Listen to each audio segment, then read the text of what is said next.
Петте области се идеи, заеднички каузи, заеднички акции, што се однесува на вклучувањето на граѓаните во вашите организации, за да ги слушнете нивните проблеми, приоритети, потреби во заедницата и нив подоцна да ги адресирате во другите области.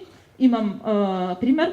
Понатаму, втората област е за вредности, убедувања и ставови. Тука ќе видите во самооценката ве прашуваме и се однесува на вашите вредности, вие што ги промовирате, меѓутоа и што ги практикувате.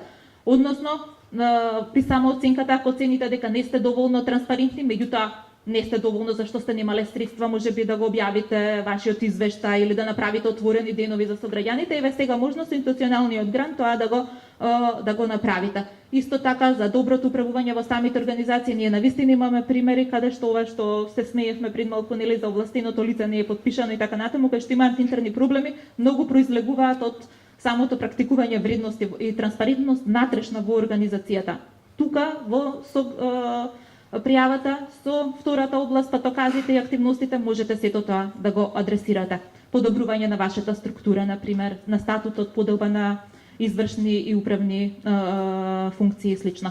Третата област, онаа што ја спомнав како една од побитните, е за конституентите, граѓанскиот ангажман, односно во првава област сте ги слушнале граѓаните или сте виделе на терен што им треба, ви кажале, сте примиле, сте договориле можеби некаква заедничка акција, еве тука во третава област ќе видите со кого може да соработувате, како институција, како друга граѓанска организација, за да ја подобрите соработката, за да се реши нели во насока на одреден проблем.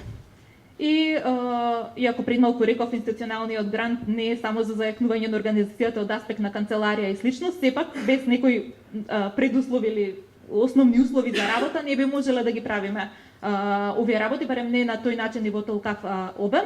Значи во организацијски развој самата самооценка ќе видите ве води се однесува на самата организација внатрешно, односно можете да испланирате стратешкото планирање на организацијата, доколку еве досега тоа ви е една од слабостите, можете да ја адресирате тука. Понатаму развој на персоналот,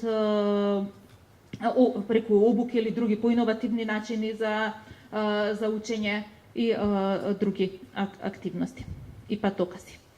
И петата за општествено влијание.